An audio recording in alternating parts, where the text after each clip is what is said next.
आपने नाग नागिन की अगर पुरानी फिल्में देखी होंगी तो उसमें देखा होगा कि ज़्यादातर उन फिल्मों की कहानी में ऐसा होता है कि जब कोई शख्स नाग को मार रहा होता है तो नागिन देख लेती है और नागिन की आंखों में उसकी तस्वीर छप जाती है और नागिन उसका तब तक पीछा करती है कि जब तक उसको डस नहीं लेती और जब तक वो अपना बदला पूरा नहीं कर लेती।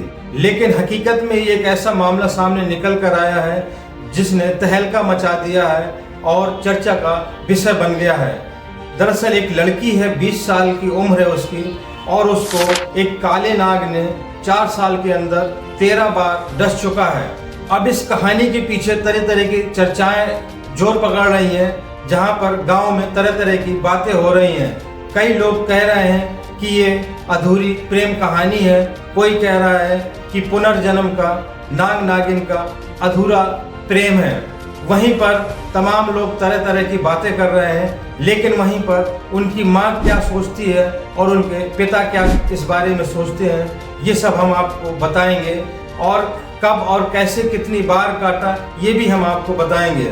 बस आप वीडियो के अंत तक बने रहें। आदाब, नमस्कार, मैं हूं मुबीन खान। आज की जो सच्ची घटना की कहानी है वो कहानी है उत्तर प्रदेश के महोबा जिले की, और उसी महोबा जिले का एक तहसील है, थाना है चरखारी, और उसी चरखारी थाना क्षेत्र का एक गांव लगता है पंचमपुरा, और उसी पंचमपुरा के रहने वाले हैं दलपत। दलपत अपने परिवार के साथ उसी गांव में रहते हैं। उनकी पत्नी है धन कुंवर और एक बेटी है उनकी 20 साल की, जिसका नाम है रोशनी। दरअसल दलपत कहते हैं कि एक काला नाग है जो उनकी बेटी के पीछे पड़ा हुआ है और 4 सालों से पीछे पड़ा हुआ है।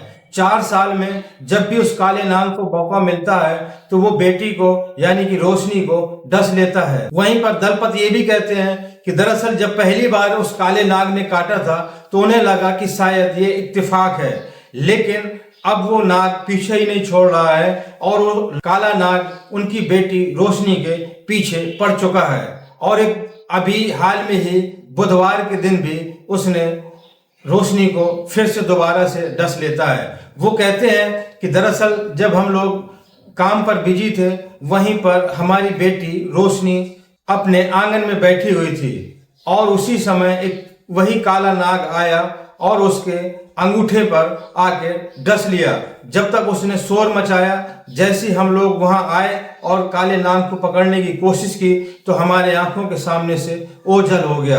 तभी आनन फानन में उसको चरखारी अस्पताल पर भर्ती कराया गया, जहां से उसको डॉक्टरों ने जिला अस्पताल महोबा के लिए रेफर कर दिया।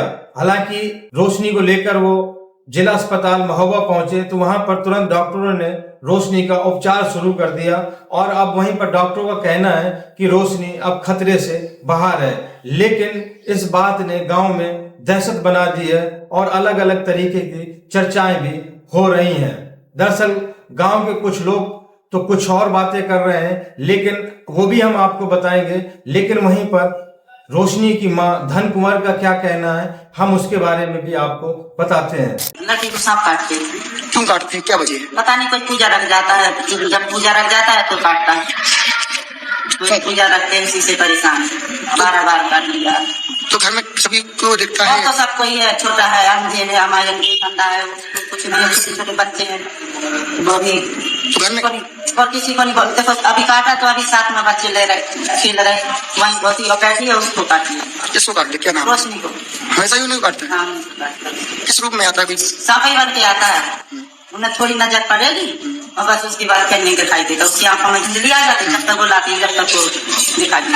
तो क्या लग रहा है, अगर क्यों सांप किसी को काटता है हर बार? अब क्या बताएं, कोई पूजा ही रख जाता है उनको, और तो हम सारी जगह ममा के जाए, दतनगढ़ वाले, विजय बाबा वाले, जहाँ जो कोई बताता है मानता बनाओ के भाई नाग चढ़ा दो, बना के हमने चांदी सोने की नाम चढ़ा। अभी कहाँ बनाई है? अभी तो महोबा में आई। जो रोशनी की माँ है धन कुंवर, वो कई तरीके की बातें कर रही हैं और वो शक जता रही हैं अपना कि ये मामला तंत्र मंत्र से जुड़ा हुआ है और इसके कई वो सबूत भी दे रहे हैं। दरअसल वो कहती हैं कि जब काला नाग मेरी बेटी के पीछे पड़ा तो हमें शुरू में लगा कि ये एक महज इत्तेफाक है, लेकिन कुछ चीजें ऐसी सामने आई जिससे लगा कि कहीं ना कहीं ये तंत्र मंत्र का ही मामला है। एक तो उन्होंने ये खुलासा किया कि वो काला नाग जब भी उनकी बेटी को डसता है यानी काटता है तो ज्यादातर वो दिन बुधवार और इतवार का होता है, और इसी को लेकर रोशनी की माँ कहती हैं कि हमने इसी के चलते कई बार घर पर पूजा पाठ भी कराया और कई तांत्रिकों से को भी दिखाया और तंत्र मंत्र भी करवाए, लेकिन उसका कोई असर नहीं हो रहा है। वहीं पर धन कुंवर ये भी कहती हैं कि हमने रतनगढ़ के मंदिर पर सोने और चांदी के नाग भी चढ़ाए हैं, लेकिन वो काला नाग है कि मेरी बेटी का पीछा छोड़ने को तैयार नहीं है, और महज इन 4 सालों के अंदर उसने मेरी बेटी को 13 बार डस चुका है। वहीं पर रोशनी के पिता दलपत का ये भी कहना है कि वो जो काला नाग है वो हर बार रोशनी के शरीर के अलग अलग हिस्से में काटता है, और जब काटता है तो उसके दांतों के निशान देखे जाते हैं। और एक बात वो चौंकाने वाली ये भी बात बताते हैं कि दरअसल घर पर सब लोग होते हैं, लेकिन वो काला नाग ना तो किसी को दिखता है और ना ही वो किसी को काटता है, और अगर वो दिखता है तो रोशनी को और काटता भी है तो सिर्फ रोशनी को।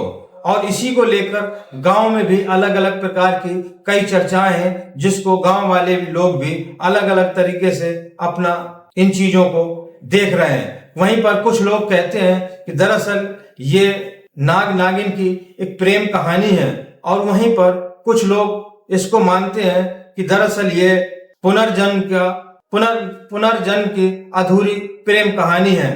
और वहीं पर गांव के कुछ लोग ऐसे भी हैं जो इसको सिर्फ महज एक संयोग मानते हैं। सबके अपने अपने तथ्य हैं और अपने अपने सोचने का नजरिया है, लेकिन अभी तक हकीकत सामने नहीं आ पाई कि आखिरकार एक काला नाग एक ही लड़की को बार बार क्यों डस रहा है, क्यों काट रहा है। इसके पीछे का कारण अभी तक नहीं पता चल पाया, लेकिन वहीं पर एक ही लड़की को 4 साल के अंदर 13 बार काटने से गांव में दहशत और डर का माहौल जरूर पनप रहा है। तो ये थी दोस्तों आज की सच्ची घटना की कहानी। ये घटनाक्रम सुनाने का मकसद किसी को आहत करना या किसी को परेशान करना नहीं है, बल्कि आप लोगों तक सच पहुंचाना और आप लोगों को जागरूक करना है। वहीं पर अगर आप मेरी राय देखें तो मेरे राय से तो ऐसा लगता है कि शायद ये इत्तेफाक ही हो सकता है, क्योंकि नाग नागिन की अधूरी प्रेम कहानी या पुनर्जन्म का अधूरा प्रेम कहानी ये महज एक काल्पनिक जैसा लगता है। बाकी आप लोगों की क्या राय है, आप लोग इस कहानी को किस नजर से देखते हैं, या बार बार नाग को काटने के पीछे आप क्या सोचते हैं, आप भी अपना कमेंट करके अपनी राय जरूर दें। और अगर आपके पास कोई सुझाव हो तो मुझे सुझाव भी दें। तो दोस्तों अगर ये वीडियो आपको अच्छा लगा हो तो ज़्यादा से ज़्यादा लाइक करें, कमेंट्स करें, और अगर मेरे चैनल पर नए हो तो चैनल को ज़्यादा से ज़्यादा सब्सक्राइब करें, और अगर फेसबुक पर देख रहे हो तो पेज को फॉलो करें। तो दोस्तों मिलते हैं अगले वीडियो में नई कहानी के साथ। जय हिंद।